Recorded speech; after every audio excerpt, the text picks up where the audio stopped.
আসামে বহুবিবাহ নিষিদ্ধের বিল পাশ হওয়া নিয়ে চলছে তোলপাড়। বৃহস্পতিবার বিধানসভায় এ বিল পাশ করে রাজ্যের ক্ষমতাসীন দল বিজেপি। বিলটিতে বলা হয়, একবার বিয়ে করলে বিচ্ছেদ অথবা সঙ্গে মৃত্যু না হলে দ্বিতীয় বিয়ে করতে পারবে না আসামের জনগণ। না মানলে হবে 7 বছরের কারাদণ্ড আর মোটা অঙ্কের অর্থ জরিমানা। পূর্বের বিয়ের কথা আড়াল করলে হবে 10 বছরের জেল। বিরোধী নেতাদের অভিযোগ, ভারতের লোক সংস্কৃতির পরিপন্থী এই বিল।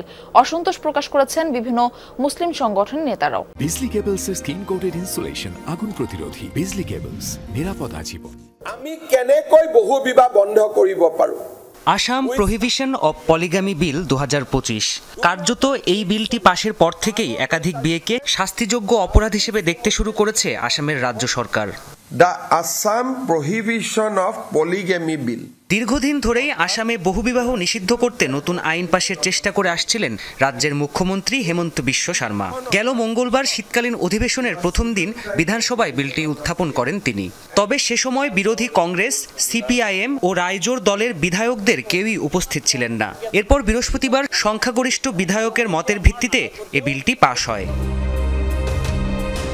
নতুন বিলে সঙ্গী জীবিত থাকা অবস্থায় তার সাথে আইনিভাবে বিচ্ছেদ না করে অন্য কাউকে বিয়ে করাকে বহুবিবাহ বলে সংজ্ঞায়িত করা হয়েছে।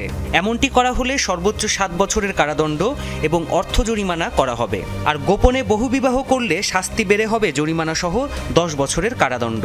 শাস্তি পাবেন এ বিয়ে পড়ানো কাজী, পাদ্রী কিংবা পুরোহিত। কাল আসাম অ্যাসেম্বলি মে বেশিরভাগ বিধায়কের সমর্থন পেয়েই এই বিল পাশ করেছে আমরা। এটি তৈরিতে তাদের পরামর্শ নেওয়া হয়েছে। শান্তিপূর্ণ পরিবেশের মধ্যে এই বিল পাশ করা হয়েছে। আসামের মুখ্যমন্ত্রীর দাবি, ভুক্তভোগী নারীদের চরম যন্ত্রণা ও কষ্ট থেকে রক্ষা করবে এই বিল। হিন্দু, মুসলিম কিংবা খ্রিস্টান সকল ধর্মের ক্ষেত্রেই প্রযোজ্য হবে এটি। যদিও বিলটি নিয়ে অসন্তোষ প্রকাশ করেছেন বিরোধী নেতারা, আপত্তি জানিয়েছেন মুসলিম সংগঠনের নেতারাও। ভাজপা কা একই মনসা হ্যায়। ভারত সমৃদ্ধ লোক সংস্কৃতির দেশ। এখানে নানান সম্প্রদায়ের আলাদা ঐতিহ্য, আলাদা ভাষা, আলাদা পরিচয় রয়েছে। কিন্তু বারবার বিজেপির একটাই এজেন্ডা, ভারতের বিভিন্ন সম্প্রদায়ের ঐতিহ্য, ভাষা, বৈচিত্র্য, পরিচয় ও রীতিনীতি মুছে ফেলা।